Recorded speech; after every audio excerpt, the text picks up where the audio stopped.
Welcome to Training from Lagos to Africa to the entire world. It's such a pleasure to be here. And of course, today we'll be having a great time as well. And we'll be speaking about something that's quite practical, engaging, informative, and of course, educating as well. And we always have this pleasure of having our guest analysts on the show who are always on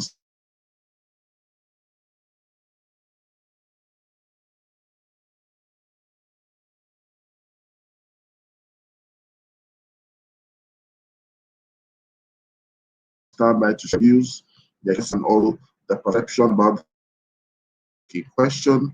And that's why we used to encourage people who jump on the show today.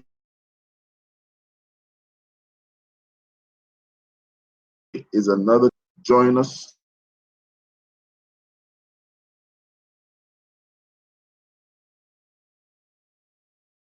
Tell us here before we read the thing. Follow the thing. Good morning.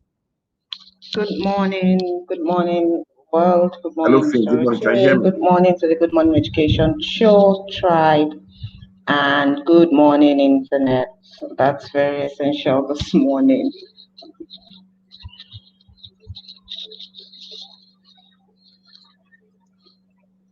Can you hear me?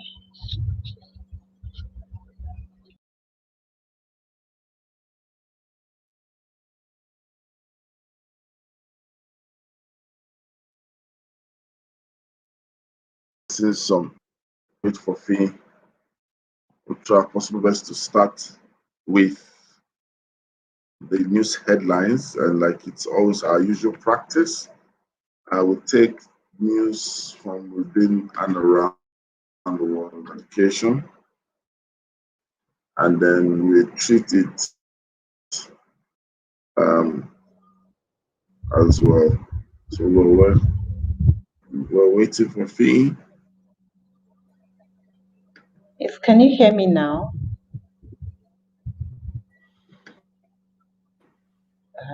Can you hear me?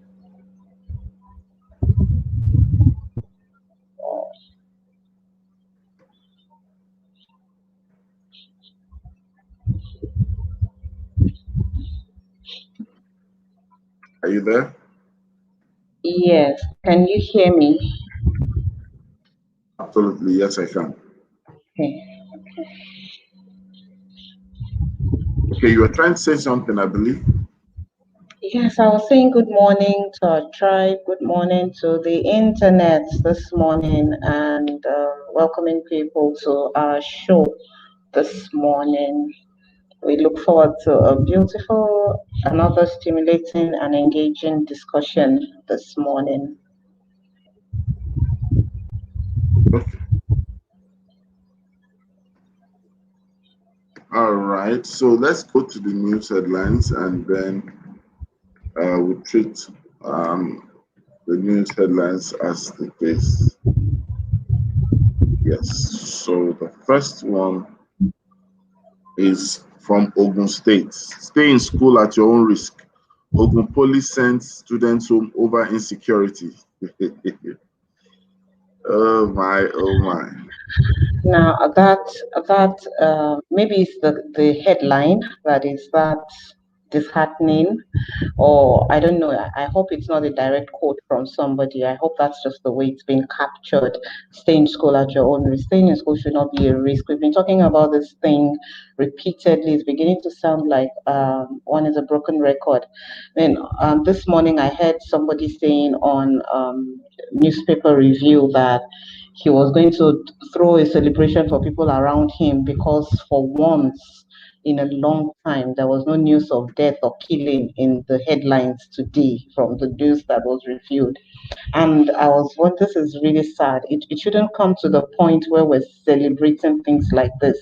It shouldn't come to the point where it's a major headline that there is no massive killing or massive report of insecurity.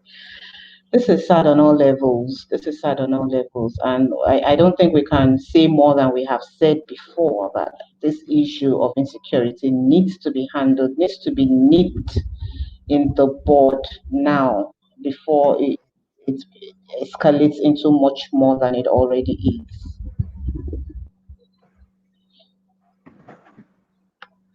All right. So move on to the next headline. And then speaking about it, young immigrant in France reveals the difference between studying abroad and schooling in Nigeria. Of course, there's a huge difference. There's a huge gap. Nobody's contesting that. So I don't know. This is like pointing the obvious out. Yes, there, how many do we even want to begin to count? There are so many differences. Okay, so probably don't need to rub that in again. What we should be looking at is making our own system much better, making our system richer, more encompassing, and for students to be the best they can be. Students leave Nigeria and travel out of the country, and they are topping their classes. They're being the best in those the same students who in Nigerian schools were either third class or just pass candidates in the eye of the system. And they get out there and they're doing so much more. The alligator in Nigeria did not become a crocodile in France. The same alligator is the alligator. It's the environment that is different.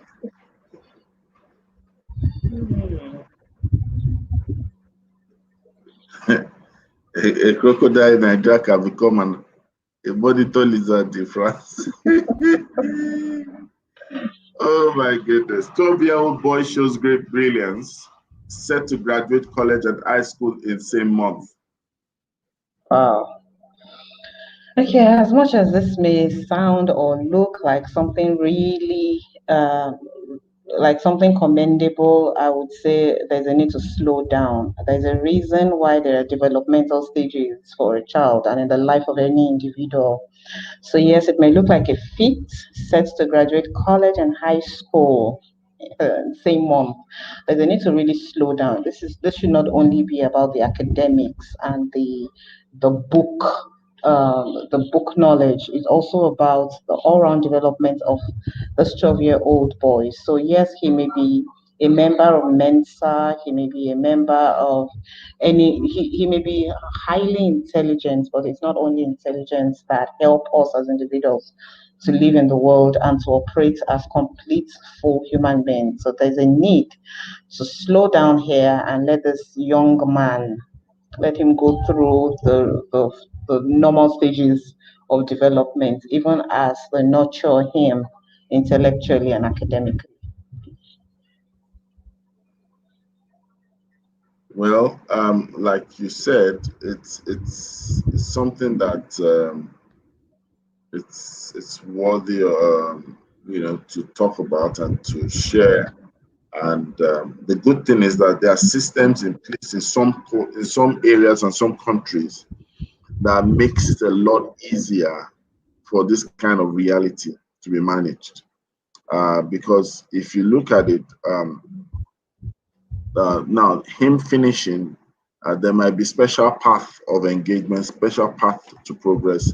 You probably have an education assistant, education coach, career advisor attached to such people like that. The boy becomes a case study. It's not just an academic achievement. It's not left alone. Institutions begin to follow that kind of person, do research on his cognitive development, on his social skills, and all the other things he can contribute to make the world a better place.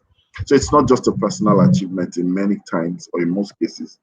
It's also like a call to reflection to say, yes, this kind of individual has been able to, push things to the level of breaking new frontiers. But we hope for the best for him. All right. Full Oye registrar sacked. Punch newspaper recount.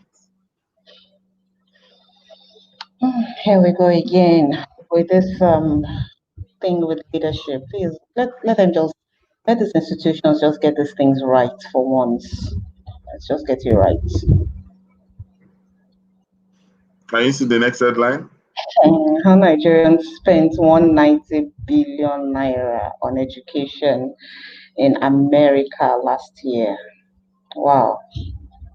Okay, so this is depressing on many levels. Like this amount could have easily been funneled into our education system here if the kind of uh, if the standard, if the promise that they're getting from the American universities is what they're getting here. And this would go a long way in developing, I mean, 190 billion naira. Wow.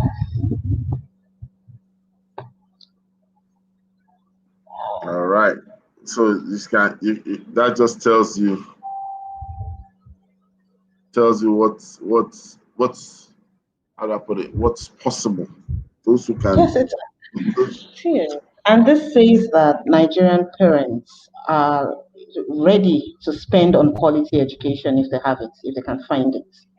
That's what it says. So if we can provide the same quality here, and that 190 billion naira dollars is circulating in our system, then we see how much more better schools will be, how much more better paid teachers will be, how much more better infrastructure will be, and even the economy will feel the impact of this.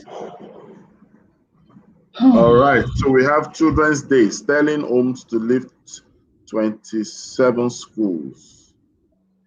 Thank you, Sterling Holmes. Thank you, Sterling Holmes. This is a good give back to our schools. It's a very good one. And after the lift is done and handed over, maintenance is the next thing. Let's keep this maintained so that next year we're not talking about the need for another lift from where we're lifted to. Well, and from in 1 year they should move from Children's Day to Adults Day for them. So they You should know, take care of themselves. some children are going to do Children's Day for the next how many years now? So there's still a Lagos little. pupils shine at Multina School Games. Wow.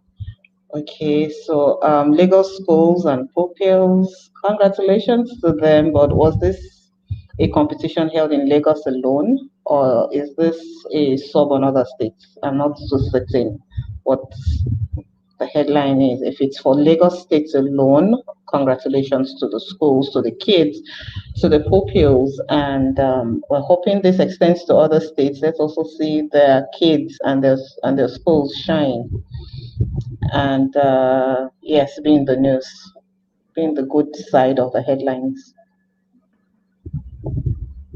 Thank you very much for that. And then we have another headline that says Teach for Nigeria is recruiting young professionals to teach in rural areas. This is a really good one.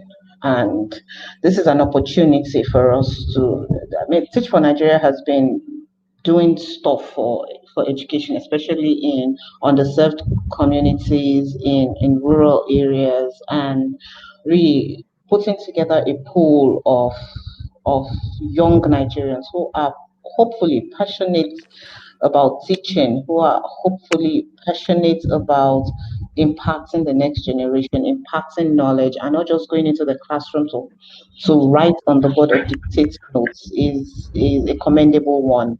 And so I hope this can go round, like many more people can hear about it and put in for the opportunities to make a difference, to make an impact, and add to our and add to the pool of amazing, outstanding teachers that we have in the system. Okay, so while you're speaking, we have someone walking to the building. We have TT. Good morning, TT. How are you? Good morning. Good morning, Rotimi. Good morning, Ofi. How is Good everyone? morning, Adelsi. It's a good morning. Okay. So we're reviewing the news, and it seems like this season for higher institution. Yes, I think all the news has really been about universities. I guess for those of us in the lower schools, they're just struggling to just balance, yeah. Just balance and recover. Um, that's really, I think that's really what it is. A lot of people are just trying to, put their heads down and just try recover from all that's happened last year, and just try to make strides. So I think that's really what's happening. Okay. Um, Stakeholders make case for technical vocational training in tertiary institutions.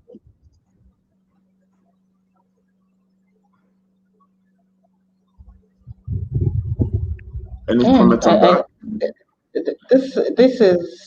this is important, and it's something that's needed in our tertiary institutions, so that there's a balance between the books and the skills.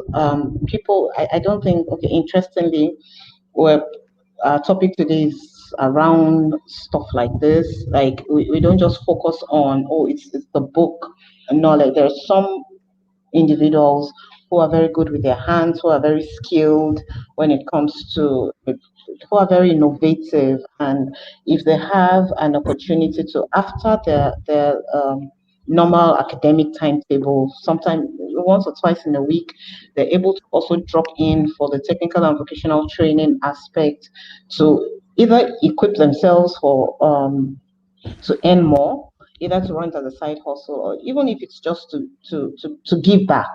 Like, oh, this is what I can do with my hands. This is I can with the I think it was last week that we talked about the pop up shop by by some special needs students. Even if it's to just give back to the society that they need some training on, then yes, it will be Are you there? a very welcome development. So yes, the case for technical and vocational training is a very welcome one. Um, but my question, Fee, my question is this at tertiary level? Let's be honest. Um, in Nigeria, for instance, we have how many people go through primary school, how many people go through secondary school. Then the quantity, I don't know that that's the correct English, the numbers that actually get to tertiary are so few relative to the people that started in the system. So the bulk of people fall. I don't want to call it fall by the wayside, but fall by the wayside in secondary school. So I'm more of the opinion that vocational is more important in secondary than in tertiary, because most people Titi, that use. Mhm. Titi, Eh? Yes. you took it out of my heart, not my mouth. You took it out of my heart because you know we don't need to wait, and that's the competition that you mentioned the other day. It is not a sole proprietary whatever thing, right? To leave vocational studies to tertiary level. You understand? Mm. It's just like saying also you must be 18 before you can earn money. In the world today, value begets value, regardless of age. So Mm-hmm. if secondary schools were wise, and if educators were applied, I think they would not limit it to what the universities are ready to take on to take, because it probably might not be priority for university, but the demand does not lie. That's the truth. There's a Mm. market waiting to explode in that area. Totally agree. Totally agree. I, I feel as early as possible. And must it be inside the tertiary institution? Not necessarily. Does it have Let to? let various people set up technical vocational trainings in little groups, big groups. We just need people to get trained, and we need to let them know, like Rotimi said, as early as possible. You don't have to wait, till that mindset of when I get into university or anything like that. Exactly. A lot of people don't make it in the university system. I was amazed at the numbers. With all the numbers, only 2 million people are taking JAM and WAEC. Meanwhile, when we look back at what numbers do we start with in primary school? In primary school, we start with almost 70 million children. By the time they get to secondary school, half of that, then we end up with only 2 million. I was like, what? So, so we need it more. For me, from JSS 1, anybody think that anybody can learn. So if they make it to JSS 3, if they make it to SS 3, at least they will go away with something to be able to earn and give value. Fantastic. I think at this point in time, maybe this is all we should take on the news. But before we go further, I know that Titi has an announcement to make for us. So let's just take a moment break on the video, and then we'll come back to Titi's announcement.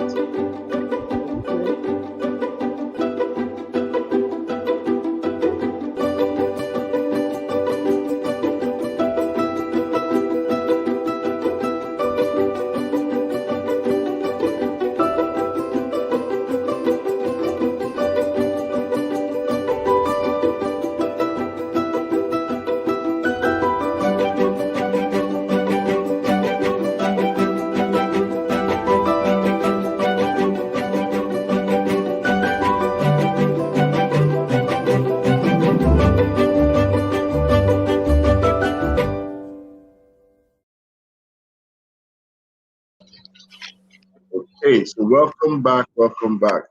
Titi, over to you. Oh, thank you.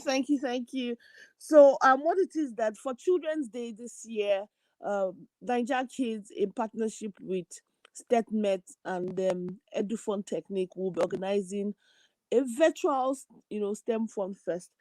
And I think for me, the pandemic has just shown that STEM education is so important for so many reasons. A lot of things are driven by technology.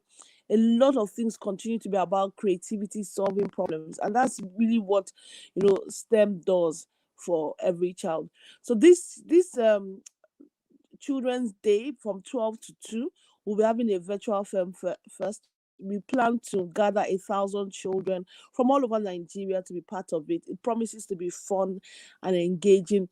We're having a number of kids come to talk to them about, their journeys in STEM, what they've done, what they've achieved, what has been their challenges. We'll also have a STEM competition where people can win prizes and so many other fun things. So it's just going to be 2 hours of interesting interaction and fun. I recommend everyone to register. It's free. It's virtual. The link is there. I don't know if the link is there. Just go register. Promises to be fun. So for kids, the age is for children 7 to 13. So everyone is welcome. Register and be part of it. Not that we have only space for 1,000. So I advise you register early, as much as possible.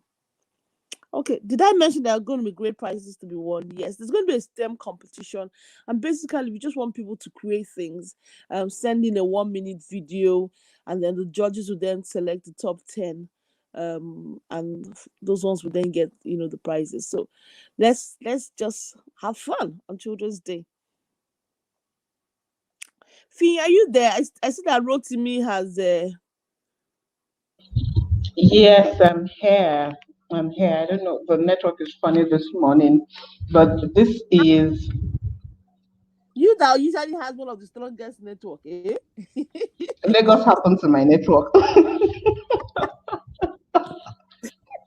Lagos happened to my network. What do you mean? What do you mean? Well, I'm just saying.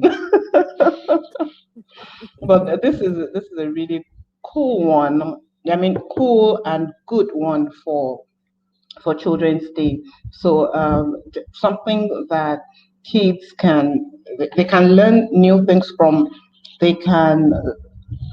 We can have collaborations. I mean, I saw the poster and I was just thinking like, wow, I saw the flyer and like, wow, I wish this was something that could be held physically without the restriction of, oh, Yeah. we can only take 1,000 people and all of that. But this is a really good one, and I'm actually looking forward to next year. And this year is definitely going to be a fantastic time. And looking forward to next year when it can be bigger, it can be Yeah, better, bigger. and have more children in attendance. Well done. Thank you, thank you. And I think you spoke about collaboration. One of the things that I took away from 2020 really was collaboration. So, even when to start this thing, I felt this is not something you do alone. Go and look for people to collaborate with. And it's when you want to do things now, honestly, you do it bigger, better when you do it with others. So it's one of the Oh, main things I took away from 2020. So when I'm thinking of, doing something, I'm always saying, who else can I partner with to do it rather than do it alone? Is a burden shared. You do it, just two heads indeed are better than one, and then just leveraging on each other's networks just makes it more. So it's one of the things I really took out of 2020. Collaborate, don't go it alone. yeah. All right. Well done, well done, well done. So everyone has heard that, and I believe that they will be a part of that as well. And so we'll go straight to the conversation of the day, and our topic is help me learn better. Help me learn better. So we're going to start with Fee to open up the show today. Fee, are you shocked? Over to you. Okay. We're expecting you to go to. No, I was actually expecting you to pick it off. Okay, So but over to you, Fee. Give us a good introduction. Thank you. okay. When it comes to learning, uh, children, or let me not say children, individuals learn in different ways. Some have, I don't think there's really anybody, the literature doesn't say there's any individual who has just one way of learning. So there's a mix of different ways of learning, there's a combination of different styles of learning, and then that now that goes into the intelligences. At some few years ago, most of the importance was placed more on the IQ. That's the intelligence quotient. And there were a lot of things I used to hear in school then. My IQ is higher than yours, so he's not doing well in school. His IQ is low and stuff like that. And that was the measuring ground for intelligence. But the literature over time has shown, and research has shown, that there's a combination of different ways that children learn in classes, that individuals learn, and some of them without going into technical terms or going too technical, making this as relatable as we can. Um, there are people who are very logical and mathematical. Anything you want to teach them, even if it's in language, try to put it in a logical form and they get it. There's a linguistic intelligence. So they're more it's more word based for them, and some children or some individuals learn better musically, and we try to find out how can all of things come together. How can we help individuals and especially children now learn better in the classroom? Yesterday we talked about homework and looking at if in the classroom something is started in the area of, oh, I already know how this child learns, and the teacher can drop a note in their diary and maybe or invite the parents or inform the parents, let them know that, oh, your child learns better this way. When they have homework to do, when they are on their own or at home, then we can further reinforce this way of learning for them, and it makes it a lot better for the child to assimilate what they're learning and to be much better at absorbing what is being taught. So yeah, for me, I would say that helping an individual learn better, or helping a child now in particular learn better, first of all, will be also understanding how that child learns, and then helping them to bring together all of the all of the factors around how they learn, bringing them together and putting it to play, putting everything to play, and helping that child to further express themselves and take learning from the environment. Thank you. Fantastic. Thank you so much. So, Afi, you do us the honor to ask the questions. So you can start with Titi, ask questions, and This is a setup. Why is Rotimi delegating? I don't know. This is a setup. Titi, I'm sure you remember that Glow advert. We got people talking. So, So I feel I'll save you the stress. Just ask myself my own question. I Thank you. Fee has given a nice intro, and then I would just look back at the way I've learned better and look at the way my children have learned better to then take it. One of the ways that I learn and children generally learn better is through field trips. You know, anytime my kids are on field, they're so excited. You know, they can come back and tell you the whole 9 yards. So when you have the opportunity of teaching something and you can do a field trip, and a field trip doesn't always have to be outside of your of the school. It can be anything. So imagine teaching plants, and then you take a walk in the school. I'm sure your school has some plants, and then you're just going around and telling them, asking questions. What do you notice? What do you observe? Why is this plant? Why do you think this plant is bigger? You know, so field trips are a fantastic way. When they talk about transportation and you go on a field trip, you just a bus ride and they're telling you, okay, can you notice what type of transportation? The learning is better. I remember when my kids were learning about road signs. So when they were learning about road signs, when we were driving to school, their work was to try and identify all the road signs on the road. Of course, some areas in this Nigeria, Lagos, have some more road signs than others, depending on where you live. But it was a fun thing for them, you know. So they're always looking out for road signs. Mommy, oh, see that road sign, that stop. Mommy, see that road sign. It means pedestrian walk. So that is a way they learn. So it was more than what we just learned in some drawings in our notes. When you go out on a field trip, it's a fantastic way of learning. Another, it's the same thing where a teacher is in class and says, okay, we just finished learning about colors. Let's all take a walk.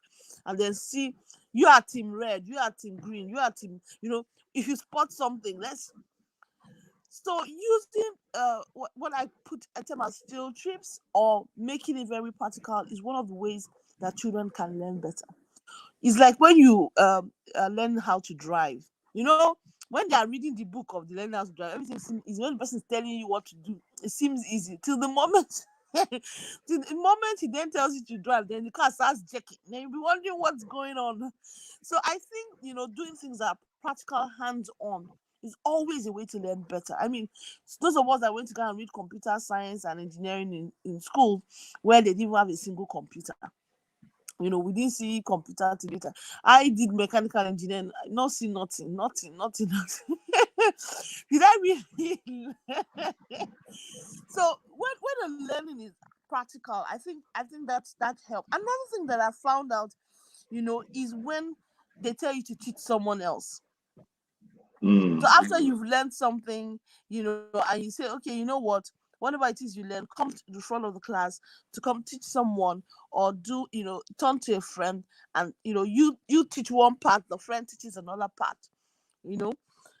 Those things help you learn better because things that you didn't know, you find out that you had to think about them. When the other person asks you question, you'll be surprised. Oh, okay, I didn't think about that. So it helps the learning, to be better. When they do research as well, when someone tells you, oh, this is what we're going to learn about, we're learning about the Benin Kingdom. So everyone go do research and then write in your note 5 points, about what you've learned about the Benin Kingdom. So when they do research, When they go on the internet, do research, it's a way for, like, and they kind of have fun in it. And the last one I want to say is when you use technology, when it's a fun activity, any fun activity is always is always a way for them to learn better, because it increases the engagement, because students get easily bored. But when you change it up, when you make fun, when you do competition in the classrooms, like I remember one I saw one teacher, she was they were doing um adjectives. So she made the boys and the girls form a role, and was like a competition on the board. So you run to the board, write an adjective, hand it over to the next person. The person runs to the board. So the team that finishes first, maybe they are meant to write 20. So that is exciting. Or you're in the class and passing from one person to the other and say, "Oh, this is an object. I want you people to describe it, starting with," and then people describe them. You know how it is. People are thinking, "Oh, this ball is gigantic." And the other person says, "The ball is," So you're making it so much fun that they want to learn. These are just some of the things that help people learn better. Let me pause here. Thank you so much for that. And I really want to ask this question, in furtherance to what you said. Um, I, for one, also kind of look at it at what was the experience in primary and secondary. I think a lot has changed over the years. However, do these children get to know about the routines, that's the learning routines? Because I think the routine should be spiced up, but at the same time, it would also co-own that routine where it's almost like that it's animal day coming, or we know that it's story day or something that just makes them so participatory and excited. Because I think that's the difference. Most of the time, if I even look at my own experiences as well, um, some of the things that I enjoyed in school, I wish that it was something that were pre-informed. Probably I might have enjoyed it much more than, or something like that. Well, what's your take, Fee? And Titi, please answer that question. Okay, so some of the needs that children have, one of the needs is the need for stability, and knowing that, oh, there would always be this person there, or there would always be that institution there. They want to know that they're safe, and that things are going to be stable. They're not just changing anyhow. The essential things are stable. They want to wake up and know that, oh, I can walk into daddy and mommy's room and they are there. But another need that children have is the need for variety. So yes, as much as they want to walk into the room and say, "Oh, daddy and mommy are there," they also want to be greeted in the morning in different ways. So maybe there's a peekaboo, or yes, you walk into the room and one person, mommy is in, mommy just jumps out behind the wardrobe or something. So those two things have to mix, and we have to also be able to bring these two needs into the classroom, so the child knows that yes, my class is there. That's sure. They're coming into school and they know, oh, I'm going into Miss Fee's classroom. But then coming into the classroom, they're not sure what to expect. They can walk into the classroom and maybe Miss Fee has set up the classroom to look like a cinema, and so already they're beginning to their imagination is stimulated. They're asking questions. Oh, what are we learning today? What's going on today? What's going to happen today? Or they walk in and then they see that the entire place is set up like a conference room, and they're wondering what's going to happen today. So yes, there's a need for us to be able to balance and make education fun. I It wasn't all through my schooling days that I really enjoyed going to school. Some teachers were just plain boring, and going into class, you already know what it's going to be. You walk into class, and you're going to have to be quiet until it's assembly time, and then you go for assembly, and then you come back, and it's math, and then it's English, and then just drones on and on. And we can't wait for break time to just get out of that classroom, just to be free. But if it had been a lot more fun, I am certain that someone like me would have put in a lot more into my academics and been maybe more, instead of looking for an escape route from the class, just looking for a way to bail and just forget that teacher's face and run away. So there's a need for us to be able to put together need for significance and safety and stability, and the need for variety for the children in the classroom, so that at one point or the other, every kind of style, every kind of learning style finds finds a place in the classroom, and every child is met. We talked about not leaving any child behind some days ago. Every child is carried along, every child is taken along on the education journey, and they are getting the best from it. They are putting in also their best, and they're realizing their potentials before they leave that particular move on.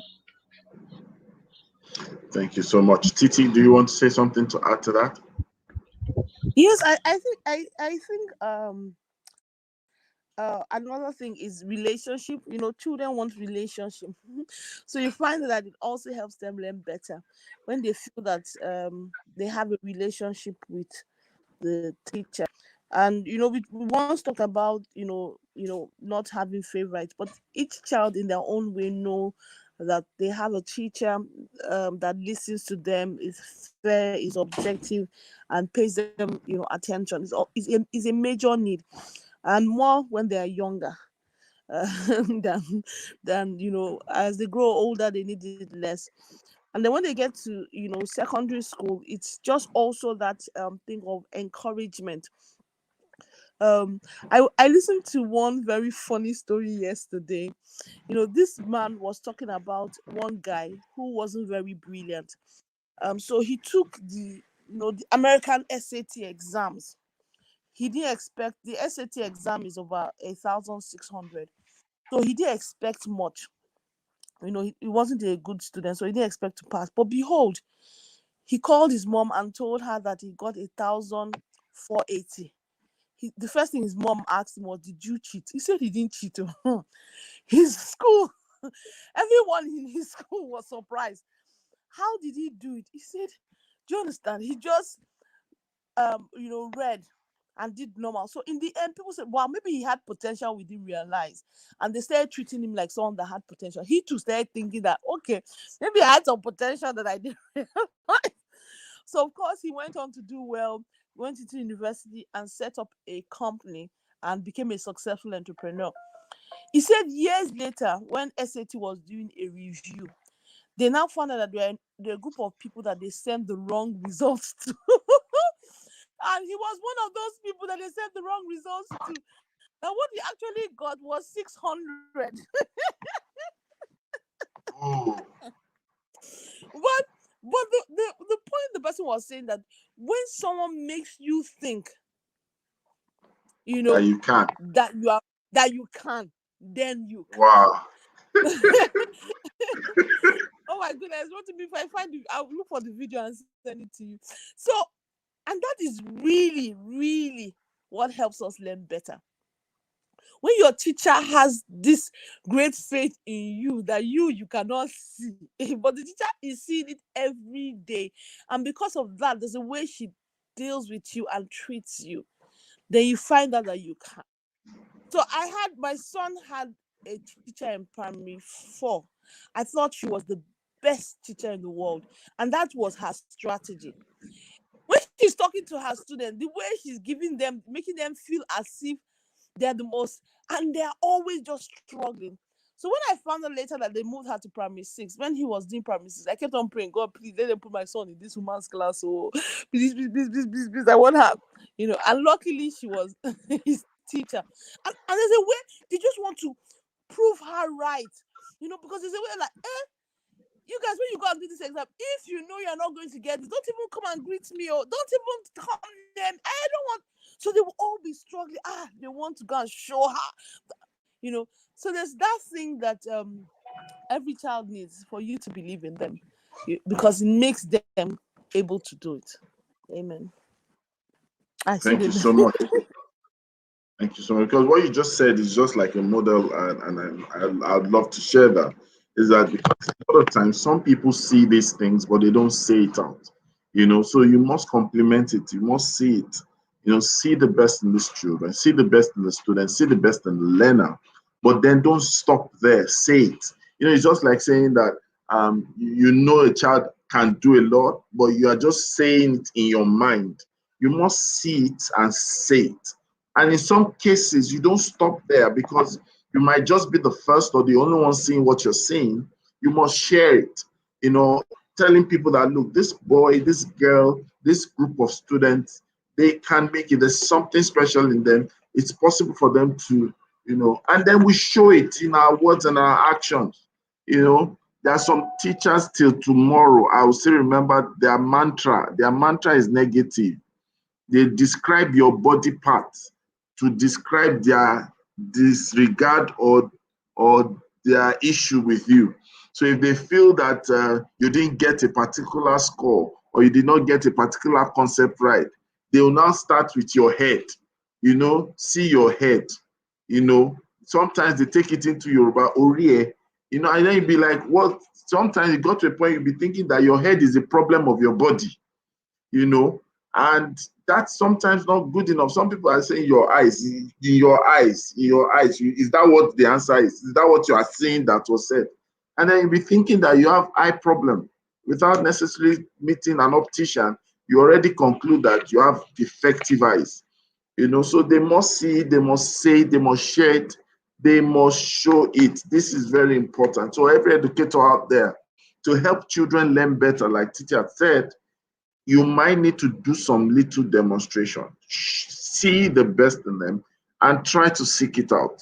Say it, show it, and then of course share it. And that brings me to the question I'm going to ask Fee, right? In helping me learn better, who is the help? What is the help in specific terms? Who is the help? What is the help? Okay, in learning better, we all are the help. The teacher is the help, the student is the help, the parents is the help, the peers in class are the help. We come together and form that learning community to learn together. And what is the help?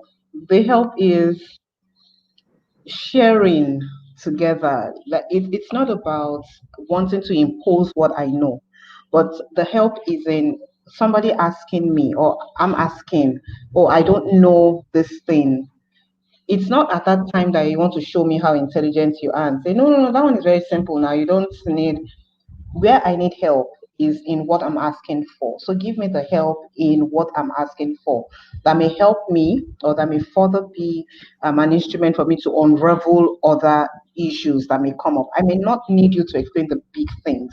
I may just need to get to know the little things, and then I'll be able to unravel the big things. Or I may need help with the big things, and then I'm able to break it down to smaller pieces for the little things. So what is the help? In very simple terms, the help is in what I need to know, and who is the help? We all are the help. I like that. So let me ask this question very quickly to Titi. What roles does differentiated learning play, right, in helping children learn better? It plays a major role because when we started today, she said people learn ways. So it means that you have to that some people also learn at different speed, and you have to realize that. So as a teacher, you have to have what I would call easy, medium, and hard. So what that means is that when you teach the concept, you start out, easy. Then you find out that some people have quickly caught on that subject. They can move to hard. Some people might even have known a bit of the subject, medium. Sorry, some people might even know about it and do that. So that's the differentiated learning. While those ones are doing those things, you can then take those ones that still haven't caught the concept, sit down with them a bit more to help them learn better. So you can't you must always realize the strengths of the various people in your class, and that's the beauty of when the class is small. Some people will always be better in math than in English. Some people will be better in English than in math, but that doesn't mean they can't all learn. So it means that when you start out the concept and you see that some group of people have quickly caught it, you move them to another, what you call your maybe B table, where you have harder worksheets for them to do. While you sit on the A table, going and breaking down, use more examples to let the other people know what this is. That's really what it is. Then if there are even people that are even there are people that haven't even fully caught this concept, you can then say when people go out to play, I really want to explain something a bit more to you. So they all learn differently and learn at different speed. Another example is some people learn, through listening, some visual and all that. So if you have someone that is a visual learner, instead of saying, okay, and the person doesn't like writing, you say, okay, you know what? Instead of writing this thing, can you draw what you've learned today? Can you draw it for me? So he's learning, and you find that when as long as he's not the one doing the writing, he will then be able to draw because the person is such good at drawing. Or you then come and tell me, okay, you know what? You don't want to write it down, but can you explain, what it is that you've learned? And you find that he can explain and even do justice to it. So that's where the differentiation comes in. Don't treat everybody the same. Realize where people's strengths are. I'm hoping that there'll be a time in the future where you're given the option of writing your exam, or speaking your exam, or drawing your exam. The important thing for us is different expressions, but to show expertise, and it doesn't have to be the same way. It doesn't have to be the same way. That's so there is a very important role that it plays, and we must realize that. Thank you so much for that. And let's try to address another question, which I'm going to be asking Fee.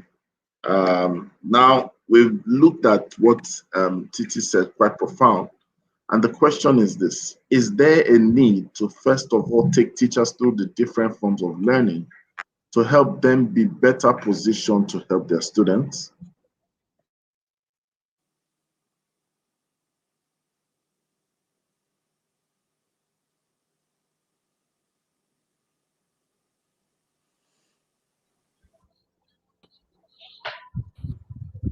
Yeah, are you there? Yes, I am. Yes. Okay, so on this question, I would say yes, absolutely. There is a need because even some teachers don't even know what their own learning style is. Some don't even know there are different ways to learn. Um, I didn't know while in secondary school what my learning style was. When I got to university, I had a clearer idea of what my learning style was, and if one is not careful, you tend to stick to that and want to impose that on your students. So the base answer and the straightforward answer to this question is yes, there's a need to take teachers through, let them know the different forms of learning, let them identify their own form of learning, because when they identify their own form of learning, it helps them better to be able to internalize, understand the concept, and be able to further pass it on to their students. So understanding, just like we have talked about differentiated learning, understanding that yes, there are different forms, then you're able to understand the children better. The relationship helps to understand that, oh, this child is not a dull lad, this child is not just throwing tantrums, is not just uninterested in learning, it's just that his form of learning is different. So yes, there's a need for teachers for constant review of the forms of learning as research goes on, and let updating teachers on these forms of learning so that yes, they can help the students to learn better, and probably they have the key to unlock that particular child that they've been having issues with. Thank you so much for that. And on that note, I would like us to have our parting shots on the conversation of the day. I'm going to Titi and I'll end with Fee so that we can call it a day on the show. I would want to say every child can learn. Every child can learn.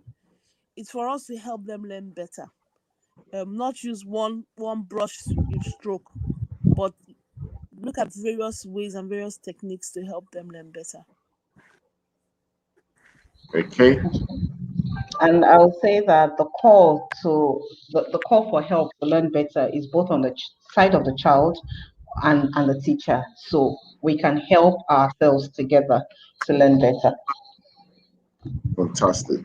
And just as we end, remember 27th of May 2021, there's something coming up. And of course, Titi has told us already. And at the end of the show, we're going to play that video to end the show. It is the Children's Day special event put together by Niger Kids and their partners. So, ladies and gentlemen, thank you for joining us today. We will be here tomorrow to end the week in style. And of course, be a part of it because it's going to be a fantastic time. Thank you, Titi. Thank you, Finn. Thank you, Internet. Thank you, viewers. And make sure you do have a great day. So, ladies, please let's have the parting words for the day, which is It's always always great, a great morning on the Good Morning on the Good Morning Education Show. Learn better, be better, stay better. Take care. Bye.